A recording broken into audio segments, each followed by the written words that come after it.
Welcome back welcome back welcome back. Oxidation reactions पढ़ने लगे हैं अल्कीन्स के। इसमें 4 टाइप के रिएक्शंस होंगे। सबसे पहले हम लोग कैटालिटिक ऑक्सीडेशन पढ़ते हैं। आइए ज़रा डायरेक्ट चलते हैं। एडिशन ऑफ ऑक्सीजन करनी है डायरेक्ट, और होगी एडिशन मगर कैटालिस्ट की मौजूदगी में, तो कहलाएगी कैटालिटिक ऑक्सीडेशन। इसके रिजल्ट में क्या बनते हैं? एपॉक्साइड्स या साइक्लिक ईथर्स। एपॉक्साइड्स या साइक्लिक ईथर्स भी कहते हैं, यानी कि ईथर होते हैं ना जिसमें ऑक्सीजन सेंटर में मौजूद होता है, लेकिन वो अगर कार्बन एटम आपस में लिंक्ड हो जाए तो वो साइक्लिक ईथर्स कहलाते हैं।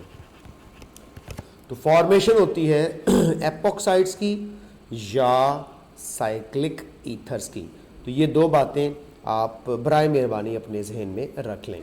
Alkenes react with oxygen in the presence of silver as a catalyst. Silver oxide ये Ag2O यूज़ किया जाता है एज ए कैटालिस्ट। टेम्परेचर होता है 300 डिग्री सेल्सियस। इसकी रेसिपी याद रख लीजिएगा। इथीन बन जाएगा इथाइलिन एपॉक्साइड में, प्रोपीन बन जाएगा प्रोपाइलिन एपॉक्साइड में, और आप लोगों के सामने इस वक्त टेम्परेचर भी आप लोगों को दिख रहा है। और यहाँ पे कितने मोल्स ऑफ ऑक्सीजन यूज़ हो रही है, तो याद रख लीजिएगा half mole of oxygen gas, half mole of O2 gas, half mole of O2 gas, या मैं कह सकता हूं 1 मोल ऑफ ऑक्सीजन एटम। आप कहेंगे सर यहाँ पे आपने नेस्टेड ऑक्सीजन क्यों नहीं रखी? क्योंकि बेटा नेस्टेड ऑक्सीजन रिएक्ट ही नहीं करती, मॉलिक्यूलर ऑक्सीजन रिएक्ट करती है, लेकिन एक एटम रिएक्ट करता है, उसमें से दोनों एटम्स भी रिएक्ट नहीं करते। ठीक है बेटा। उसके बाद इस रिएक्शन का यूज़ ये एमसीक्यू के अंदर आ सकता है कि एपॉक्साइड्स यूज़ किए जाते हैं किस पर्पज़ के लिए? ग्लाइकोल्स की फॉर्मेशन के लिए। कैसे? ये देखें, ये आपके पास इथाइलिन एपॉक्साइड को मैं ग्लाइकोल में कैसे कन्वर्ट करता हूँ? मैं इसकी हाइड्रोलिसिस करवाऊँगा। क्या करवाऊँगा? हाइड्रोलिसिस। यहाँ से बॉन्ड ब्रेक कर देंगे, एक तरफ H ऐड कर देंगे और एक तरफ OH ऐड कर देंगे। तो ये देखें, ये इथाइलिन एपॉक्साइड इथाइलिन ग्लाइकोल में कन्वर्ट हो जाएगा आप लोगों के सामने। तो ग्लाइकोल्स की या डायोल्स की सिंथेसिस के लिए ये रिएक्शन यूज़ किया जाता है।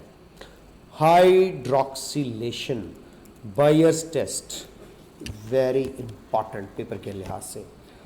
1% अल्कलाइन केमेनोफोर सोल्यूशन कहलाता है बायर्स रिएजेंट, और ये विसिनल ग्लाइकोल्स या विसिनल डायोल्स की फॉर्मेशन करता है।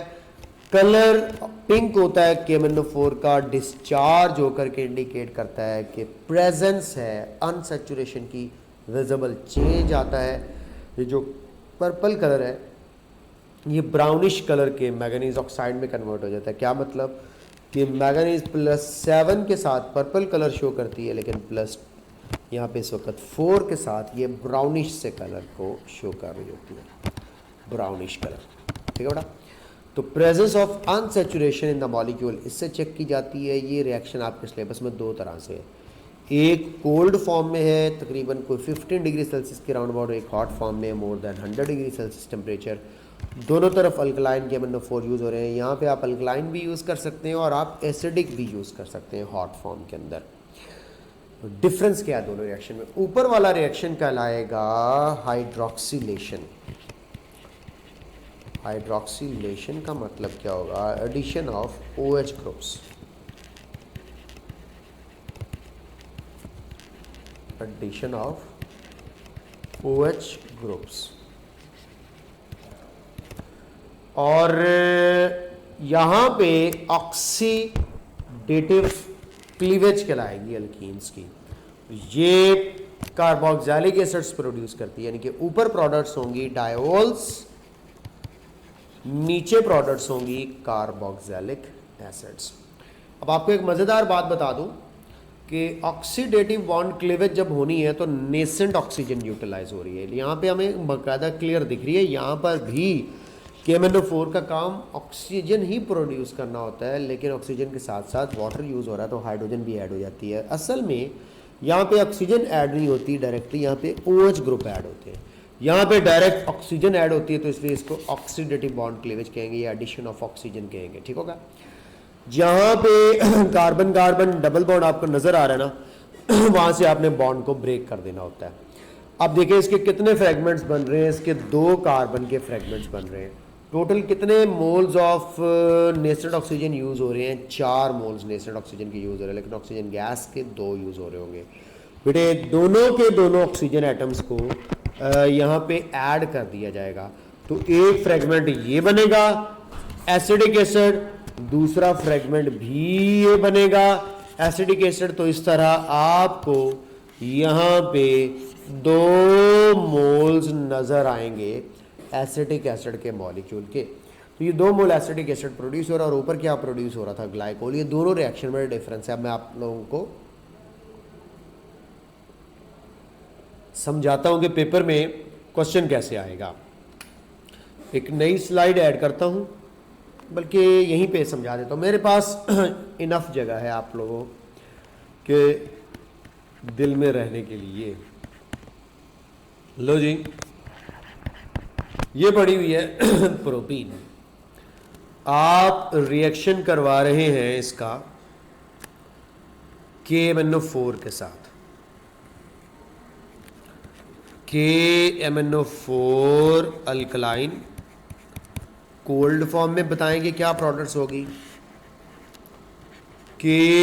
KMnO4 अल्कलाइन हॉट फॉर्म में क्या प्रोडक्ट होगी, बताएं जरा। लो जी, आप लोग देखें कि सर कोल्ड फॉर्म में तो सीधा सीधा यहाँ पे OH ग्रुप ऐड कर दें। ऑक्सीडेशन स्टेट चेंज बता दिया ना मैंने, +7 से +4, यानी कि ये खुद रिड्यूस हो जाएगा और इथीन को क्या कर देगा? ऑक्सीडाइज कर देगा। यहाँ पे भी देखें CH3 CH single bond CH2 और इसके पास OH ऐड हो जाएंगे, तो ये 1,2 डाईहाइड्रोक्सी प्रोपेन कह लो या 1,2 प्रोपेन डायोल, 1,2 प्रोपेन डायोल। ठीक है, यहाँ पे अब देखें कि क्या होगा। आपको पता है यहाँ पे फिर वही डबल बॉन्ड से बॉन्ड क्लीवेज करवानी है। और मैं आपको बता दूँ, सिंगल कार्बन का फ्रेगमेंट जो है वो कभी भी कार्बोक्सिलिक एसिड नहीं बनाता। सिंगल कार्बन का फ्रेगमेंट जो है वो फॉर्मिक एसिड बनाएगा। पहले फॉर्मिक एसिड अनस्टेबल होता है, वो फट से कार्बन डाइऑक्साइड में कन्वर्ट हो जाएगा। तो याद रख लीजिएगा, ये एक कार्बन तो सीधा सीधा कार्बन डाइऑक्साइड में जाएगा। मैं आपको क्लियरली बता रहा हूँ कि यहाँ पे आपने एसिड नहीं प्रोड्यूस करना। हाँ, ये 2 कार्बन का एसिड ज़रूर आपको मिलेगा। तो मैं इस तरह आपको कह सकता हूँ कि एक तो मेरे बच्चों को एसिटिक एसिड मिलेगा 2 कार्बन का फ्रेगमेंट, दूसरा कार्बन डाइऑक्साइड मिलेगी और साथ में ऑफ कोर्स आपको वाटर की फॉर्मेशन भी मिलेगी। तो मैं अब आप लोगों को बताता चला जाऊं कि कार्बन डाइऑक्साइड प्रोड्यूस होती है सिंगल कार्बन के फ्रेगमेंट की। तो सिंगल कार्बन का फ्रेगमेंट जो है वो कार्बन डाइऑक्साइड में कन्वर्ट होता है। तो ये थी बायर्स टेस्ट या हाइड्रोक्सिलेशन रिएक्शन के हवाले से बातचीत जो मैंने आप लोगों के सामने शेयर की। अब आपको पता चल जाना चाहिए कि क्या क्या प्रोडक्ट्स बनेंगी। ग्लाइकोल्स में तो सीधा सीधा OH ग्रुप आपने जहाँ पे डबल बॉन्ड है वहाँ पे ऐड कर देना, लेकिन जब आप लोग करवा रहे होते हो हॉट फॉर्म में रिएक्शन तो आप लोगों ने फिर फ्रेगमेंटेशन करवानी होती है। जहाँ पे कार्बन कार्बन डबल बॉन्ड है उसको ब्रेक करना होता है। लो जी, कंबस्शन सीधी सीधी सी बात है, कार्बन डाइऑक्साइड और वाटर प्रोड्यूस करेगी, साथ में हीट प्रोड्यूस होगी, हीट ऑफ कंबस्शन। अब मज़ेदार बात ये है, अल्काइंस में ज़्यादा हीट ऑफ कंबस्शन प्रोड्यूस होती है एज़ कम्पेयर टू अल्कीन्स, और अल्कीन्स में ज़्यादा होती है एज़ कम्पेयर टू अल्केन्स। आपने पढ़ा वो ऑक्सी एसिटाइलिन फ्लेम वेल्डिंग के लिए यूज़ किया जाता है, अच्छी खासी हीट प्रोड्यूस करता है। तो अल्काइंस, अल्कीन्स और अल्केन्स, ये आप लोगों के पास ऑर्डर है टूवर्ड हीट ऑफ कंबस्शन, कौन ज़्यादा प्रोड्यूस करता है। तो हीट ऑफ कंबस्शन की प्रोडक्शन के हवाले से ये आप लोगों ने जेन में रख लेना। Alkenes burn in air to form CO2 and water. ठीक है, लो जी, कंबस्शन के बाद मैं ओजोनलाइसिस पढ़ाना चाहूँगा, जो कि ऑक्सीडेशन का आखिरी पोर्शन है, बड़ा आसान है। ओजोन ने ऐड हो जाना है जहाँ पे डबल बॉन्ड मौजूद है और उसके बाद कार्बोनाइल कंपाउंड्स हमें मिलेंगे। तो बेटा ओजोनलाइसिस अनसैचुरेशन को तो चेक करती ही करती है, उसके साथ साथ लोकेशन ऑफ डबल बॉन्ड भी बताती है। लोकेशन ऑफ डबल बॉन्ड, कोई आपसे कहे प्रेजेंस ऑफ डबल बॉन्ड के साथ साथ location of the double bond को भी इंडिकेट करना हो तो फिर कौन सा रिएक्शन करवाएंगे? ओजोनोलाइसिस करवाएंगे। ठीक है, तो ozone is highly reactive allotropic form of oxygen, react with alkene to form molozonide. Molozonide एक अडक्ट है जो कि खुद को रीअरेंज करके ओजोनाइड में कन्वर्ट हो जाती है। ओजोनाइड की बाद में फिर हम जो है वो हाइड्रोलिसिस करवा करके कार्बोनाइल कंपाउंड्स प्रोड्यूस करते हैं। तो अब आप लोगों को सीक्वेंस पता चल गया कि पहले मोलोजोनाइड, फिर ओजोनाइड, फिर कार्बोनाइल कंपाउंड्स आ गया। इसको डिस्कस करते हैं। देखो मीथेन था, ओजोन ऐड हुआ, मोलोजोनाइड बना, पाई बॉन्ड ब्रेक हो गया, ओजोन का मॉलिक्यूल ऐड होता हुआ नजर आ रहा है। रीअरेंजमेंट में क्या होता है, यहाँ से बॉन्ड ब्रेक होता है, ये ऑक्सीजन ऊपर जाके इन कार्बन एटम्स के साथ बॉन्ड बना लेती है और ये साइक्लिक स्ट्रक्चर बन जाता है ओजोनाइड। अब ओजोनाइड से लोकेशन कैसे पता चल रही है, ये देखो मैं इसको वाटर के साथ ट्रीट करवाता हूँ। जब वाटर के साथ ट्रीट करवाया जाता है तो असल में होता क्या है कि यहाँ से बॉन्ड क्लीवेज हो जाती है। ये देखिए आप लोगों के पास बॉन्ड क्लीवेज मैंने बना दी। एक ये फ्रेगमेंट CH2 आपके पास अलहदा हुआ और एक ये CH2 फ्रेगमेंट आपके पास अलहदा हुआ, तो आपके पास बने 2 अदद फॉर्मल्डिहाइड। साथ में ये जो एक ऑक्सीजन बच रही है ये कहाँ गई, वाटर ने बॉन्ड तो तोड़वा दिए। अब वाटर ने असल में ना यहाँ से ऑक्सीजन ली अपने लिए, वाटर अपने लिए ऑक्सीजन लेकर के हाइड्रोजन परऑक्साइड जब बनाना तो इनका सारा वो जो सर्कल बना हुआ था डिस्टर्ब हो गया और ये 2 फ्रेगमेंट्स आपके सामने बन गए, ऑक्सीजन के साथ जुड़े हुए 2 फॉर्मल्डिहाइड बने। इस परऑक्साइड को जिंक के साथ रिएक्शन करवा दिया जाए तो जिंक ऑक्साइड और वाटर हमें दोबारा से ऑब्टेन हो जाएगा, यानी कि वाटर हमें रीगेन हो सकता है यहाँ पे, यानी कि जिंक मेटल और वाटर के साथ रिएक्शन आप करवा सकते हैं। ये अब मैं आपको समझाना चाहूँ तो इससे रिलेटेड मैं क्या क्वेश्चन आपको समझा सकता हूँ। फॉर एग्जांपल मैं आप लोगों से कहता हूँ कि 2 ब्यूटीन है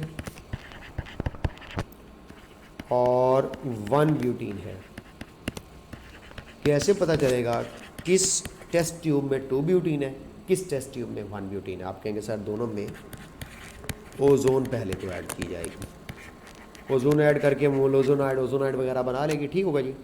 अब आपने एंट्री टेस्ट पढ़ना तो शॉर्टकट सीखो, जहाँ पे एक डबल बॉन्ड होगा बॉन्ड से बॉन्ड को ब्रेक कर देना तुमने, ठीक है। अब देखो आपके पास यहाँ पे फ्रेगमेंट्स बन रहे हैं, 1-2 कार्बन का फ्रेगमेंट बन रहा है, फिर से 2 कार्बन का फ्रेगमेंट बन रहा है, तो 2 बन रहे हैं हमारे पास एसीटल्डिहाइड्स, ठीक है। लेकिन यहाँ पे देखो तो एक सिंगल कार्बन है और एक 3 कार्बन है, तो मैं कहूँगा कि एक अगर बने फॉर्मल्डिहाइड, दूसरा अगर बने प्रोपेनल्डिहाइड CHO, तो 2 डिफरेंट कार्बन के फ्रेगमेंट्स आपको 1 ब्यूटीन की तरफ इंडिकेट करेगी होंगे, एक कार्बन एक तरफ 3 कार्बन एक तरफ, और 2 एसीटल्डिहाइड आपको इंडिकेट करेंगे 2 ब्यूटीन की तरफ। तो इस तरह आपने जहाँ पे कार्बन कार्बन डबल बॉन्ड देखना है वहाँ से कटिंग कर देनी है, दोनों तरफ आप लोगों को सीधा सीधा से है वो 2 फ्रेगमेंट्स कार्बोनाइल कंपाउंड्स के देखने को मिल जाएंगे बड़ी आसानी से। अगर सब्सटीट्यूटेड अल्कीन्स हैं तो फिर कीटोन्स प्रोडक्ट्स बनेगी आप लोगों के पास, क्योंकि यहाँ पे अगर मैं मिथाइल ग्रुप लगा देता हूँ तो कार्बन डबल बॉन्ड ऑक्सीजन बन गया, ऑफ कोर्स फिर कीटोन बनेगी। तो ये ओजोनोलाइसिस का रिएक्शन है। तो पहले मोलोजोनाइड बनता है, पेपर में सवाल आएगा, बाद में बनता है ओजोनाइड। ओजोनाइड स्टेबल है और मोलोजोनाइड अनस्टेबल है, तो ये थोड़ा सा रीअरेंजमेंट रिएक्शन के रिजल्ट में जो है वो फॉर्मेशन होती है। ये थी ओजोनोलाइसिस। आखिर में अल्कीन्स के रिएक्शंस के अंदर पॉलीमराइजेशन रिएक्शन है, इसको नज़र मार लेते हैं। पॉलीमराइजेशन आपको ऐसे डिटेल में जाके ना मैं मैक्रोमॉलिक्यूल में समझाऊंगा, अभी यहाँ पे थोड़ा बहुत डिटेल में समझ लो कि स्मॉल ऑर्गेनिक मॉलिक्यूल कंबाइन होकर के लार्ज ऑर्गेनिक मॉलिक्यूल बनाते हैं, पॉलीमराइजेशन ऑफ इथीन होती है। टेम्परेचर याद रख लेना, प्रेशर याद रख लेना, ट्रेसेस ऑफ ऑक्सीजन है, ऑक्सीजन ज़्यादा नहीं लेकर आनी वरना कंबस्शन स्टार्ट हो जाएगी। तो जितने इथीन के मॉलिक्यूल लेंगे वो कंबाइन होकर के पॉलीथीन में कन्वर्ट हो जाएगा। ये एक एडिशन पॉलीमर है, ठीक है। इसके अलावा ये थर्मोप्लास्टिक पॉलीमर है, यानी कि रिसाइकल वगैरह हो जाता है, थर्मोप्लास्टिक पॉलीमर है।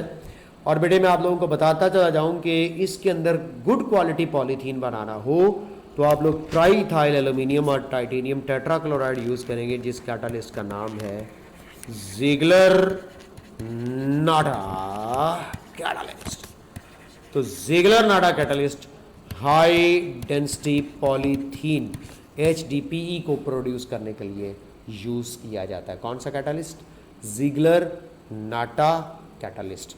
लो जी, ज़िगलर नाडा कैटालिस्ट आप लोगों के साथ जो मैंने शेयर किया है इसको अच्छे तरीके से आप लोग ध्यान में रखिए। अब एक छोटा सा क्वेश्चन हो जाए जो पेपर में आ चुका है कि when ethene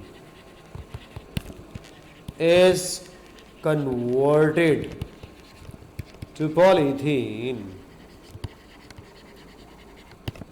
which property will not change? Which property will not change? कौन सी प्रॉपर्टी चेंज नहीं होगी? ऑप्शन दो, molecular mass,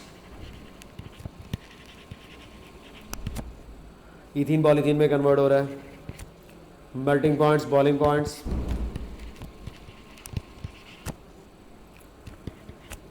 percentage composition,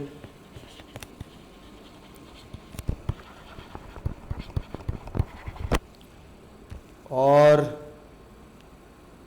delta है ऑल या नन। ठीक है, कौन सी प्रॉपर्टी चेंज नहीं होनी? इथीन गैस है, पॉलीथीन सॉलिड फॉर्म में होता है। ठीक है, इसका मतलब है molecular mass change, melting and boiling points change, percentage composition change हुई है। यानी फॉर्मूला देखो इथीन का C2H4 है, पॉलीथीन का भी देखो तो C2H4n है। इसका मतलब है कार्बन और हाइड्रोजन की रेशो या परसेंटेज कंपोजिशन चेंज नहीं होती। तो मैं कह देता हूँ परसेंटेज कंपोजिशन या कार्बन हाइड्रोजन रेशो सेम रहती है। यहाँ पे देखो 1:2 बन रही है कार्बन और हाइड्रोजन, तो यहाँ पे भी सिंप्लीफाई करो 1:2। आप कहेंगे सर नहीं है, बात समझ में नहीं आ रही। मैं कहता हूँ कि आपने 1000 मॉलिक्यूल्स लिए इथीन के, मिलाकर यहाँ पे फॉर्मूला देखो क्या बना लिया, C2000 और H4000। सिंप्लीफाई करें तो यहाँ पर भी रेशो 1:2 बन रही है। तो परसेंटेज अगर बाय मास देखोगे तो दोनों केसेस में सेम रहेगी, परसेंटेज कंपोजिशन बाय मास और कार्बन हाइड्रोजन रेशो सेम रहेगी। आंसर बनेगा चार्ली। बड़ा इंपॉर्टेंट MCQ था, पेपर में आ सकता है कि जब इथीन पॉलीथीन में कन्वर्ट होती है तो क्या होता है। तो ये पॉलीमराइजेशन इस करेक्शन था। एडिशन पॉलीमर मैंने बता दिया, थर्मोप्लास्टिक है। पॉलीमराइजेशन की डिटेल मैक्रोमोलिक्यूल्स में पढ़ाई जाती है, जैसे कि आप लोग जानते हैं। तो यहाँ पे एल्कीन्स के रिएक्शंस होते हैं दी एंड। बेंजीन के स्ट्रक्चर पे एक वीडियो बनेगी, बेंजीन के इलेक्ट्रोफिलिक सब्स्टिट्यूशन रिएक्शन पे एक वीडियो बनेगी, और बेंजीन के और 2 मेटा पैरा डायरेक्टिंग ग्रुप्स पे एक वीडियो बनेगी। तो उन 3 वीडियोस को देखने के लिए चलते रहें, कनेक्ट रहिए, स्टे ट्यून्ड विद श्वेब। बाय।